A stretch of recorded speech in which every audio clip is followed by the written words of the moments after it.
Now, if you like little furry animals, you're going to like this because beavers are back in West London. Very excited! It's like Christmas!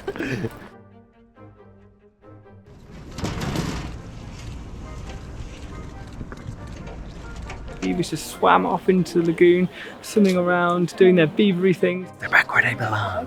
Paradise Fields.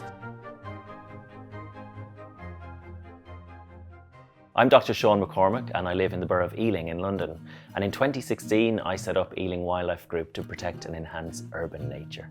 In Greenford in the north of the borough there's a high flood risk, and that's a real worry for us in climate change Britain. Not far from here there's a real oasis of nature. You go through this underpass and it's like entering another world. And it might be cheesy to call it paradise, but it's actually in the name. It's called Paradise Fields. Despite the fact that this is a degraded habitat, the site was really important to me during the COVID pandemic.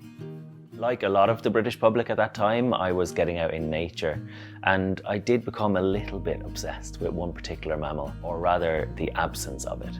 You might think it was beavers, but actually it was Britain's fastest declining mammal, the water vole. It's 2 weeks since I last came to set some camera traps for water voles. And I'm back today to check and see if we've got any footage. But it was pretty bleak news, and I came to the conclusion that water voles were locally extinct.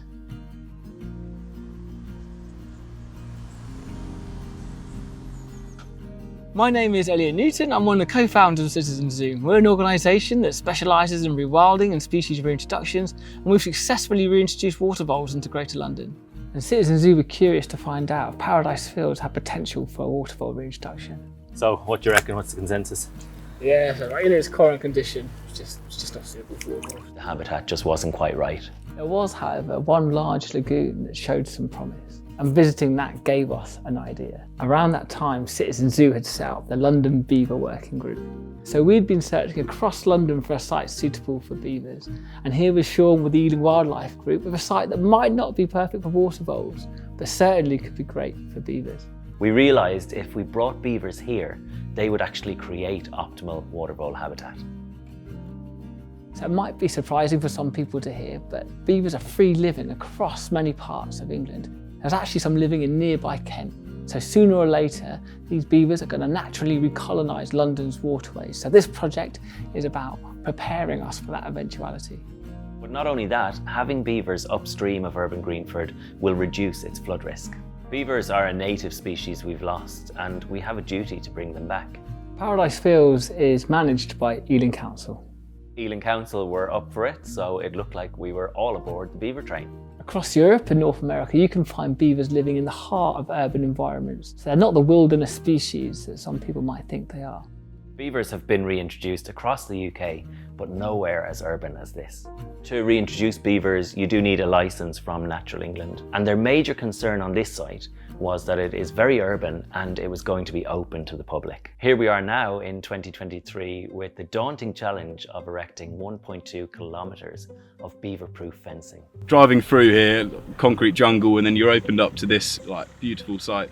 So I'm James Hillary, I'm an agricultural and equine fencer. For a job like this, we're using all handwork.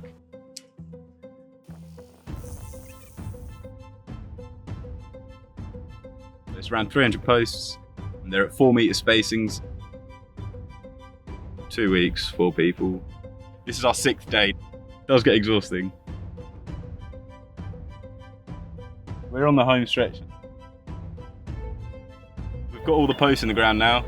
This obviously has the turnout and the skirt on it to prevent the beavers climbing over it and to stop them digging under. How do you feel at the end of a working day? Knackered. So here, all of the animals are species that will be affected by the new beavers being introduced. If you see more of these, the beavers are helping the ecosystem. I sent a pitch through about the idea of one side of the underpass being underwater and the other one like fading from twilight into daylight, because the beavers are called crepuscular, they come out at twilight. Another thing I really enjoy about this project is it's the right combination of arty and nerdy. I've been working with Sean. When we picked the animals, I had to send him the pictures and he was like, actually that's the wrong type of stickleback. I love that kind of attention to detail, that's so important. What's important about this is it's called an indicator species. So the more bats that are in the area. It shows how well the ecosystem is doing. People will visit Paradise Fields. They'll remember the time this interesting rewilding project happened to Ealing. Today is one of our field recorders days and we're focused on botany. We get local volunteers to come across the site and working with a leading botanist, Mark Spencer, we are surveying so we can see how our plant communities change over time once the beavers arrive. These plants that are growing here very well now are actually naturally dominant, robust species. Sedges, willows, rushes, reeds, these are the big chunky beasts. Having beavers come in and nibble all of these things creates open space. Many wetland habitats like the plant are sitting in the soil as seed. They can last for decades, if not centuries, waiting for their moment, for the ground to open out, the sun to hit the ground and for them to be able to grow. Plants get around by extraordinary ways. If there's good habitat here, they'll come. I certainly will never forget our trip to Scotland. So excited to meet some beavers. Oh, I'm incredibly excited. Roisin from Beaver Trust has been out trapping and she has found a family of beavers, not just 1 or 2, but 5 beavers. It's getting a bit real now, isn't it? So real.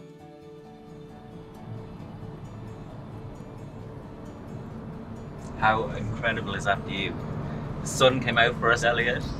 Big day. Oh, very big day. Good morning, machines. How you doing? We've just arrived. Here we are. Hello. How are you? Good to see you. Yeah, it's great to be here. I'm Dr. Roisin Campbell-Palmer. I'm Head of Restoration with the Beaver Trust. So this family, it's mum and dad, a daughter from a previous year and 2 kits from this year. The kits are definitely characters. They're wee-eating machines, so they're out all the time. And mum, I think mum's got a special place with all of us because she's just been such a big animal. That's been unusual, one of the largest that we've ever trapped. So she's quite an impressive animal. Definitely, the protector in the family and looking after everyone.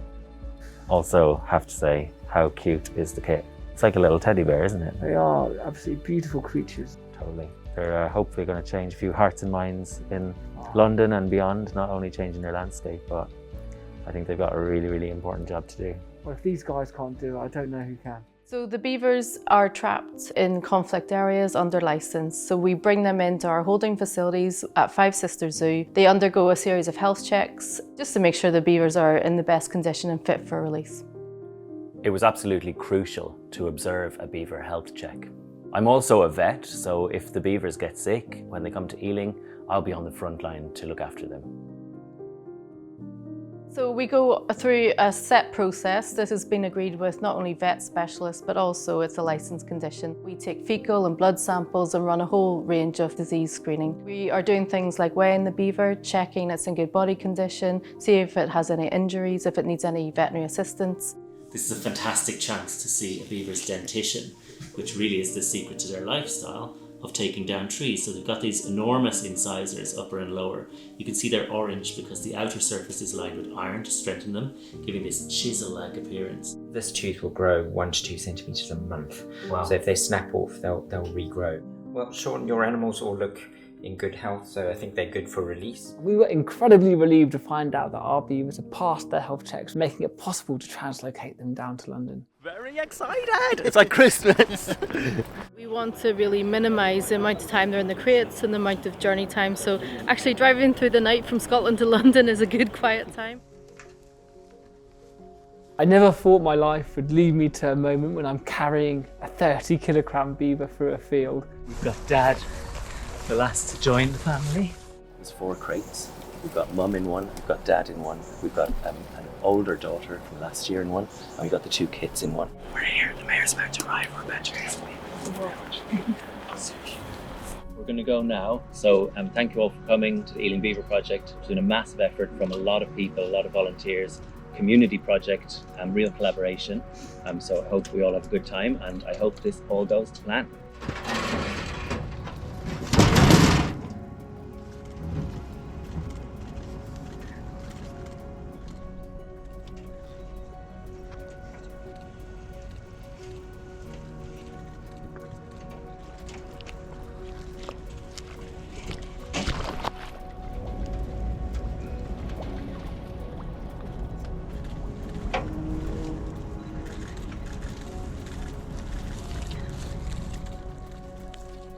Can't but smile when you see these beavers swimming around. I had the pleasure of releasing 2 2 kits, and it's great because they're going to improve this community, they help with the ecosystem. They're going to help us as well because, you know, we as a city for too long have been de-wilding our city, and we've got to rewild our city. More greenery, you know, more beavers. We've also got plans for, you know, waterfalls, and it's really important we do that. I think it's an issue of social justice. Many people in London haven't got a garden. They don't get to go to the countryside. We're bringing it to them. And the best thing about this project is people will be able to come and see these beavers in an urban landscape. You know, this has been years in the making, and to have beavers out now is absolutely incredible. Yeah, my heart is still going. That was a tense moment. We were like hoping nothing would go wrong, and it went absolutely amazingly. They just melted right back into this landscape. We're in very urban London, and even though, you know, beavers have not been here for so long, I think what you see is a species that can just merge back into a habitat that it's native to, and hopefully does a lot of good. Instead of excluding people behind a fence and having beavers on one side, people on the other, we're saying come and see a beaver wetland emerge over time. So today has been absolutely phenomenal. We've released our family of beavers back into Paradise Fields, and it went incredibly well. The beavers just swam off into the lagoon, swimming around, doing their beavery thing. I'm delighted. It couldn't have gone better, really. It all just went swimmingly well. They're back where they belong, Paradise Fields. Beavers come out at dusk, they work through the night, and they're still active at dawn. Right from the get-go, our camera traps, monitored by volunteers, provided a window into the beaver's secret world.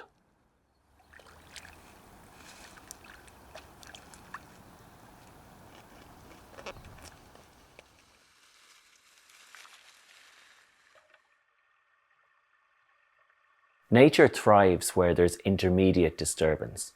Beavers provide that kind of disturbance. We watched as the beavers began to transform the habitat at Paradise Fields. As the beavers got their teeth into things, volunteers checked the fence line every morning. And here we are, just 5 short months later, to see how the site has changed. With our beavers, you can really see the term ecosystem engineers because they have been transforming this landscape around us.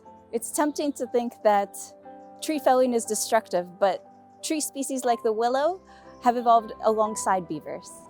Beavers felling them rejuvenates their growth. Beavers live very well in high nutrient systems just like this. They improve water quality for more sensitive species downstream. In just a few short months, the beavers have helped improve the water quality. The beavers have created a series of dams. The willow they've cut us down is actually regenerating. It's a very complex filtration system. Organic material containing carbon settles in a beaver wetland, so it acts as a giant carbon sink. Locking up carbon is crucial for addressing climate change. We know we're getting more wet and warm winters. We had a hell of a lot of rain come through here. Normally it would have washed out into urban Greenford, but these dams have done an incredible job of holding back that water and letting it percolate out slowly.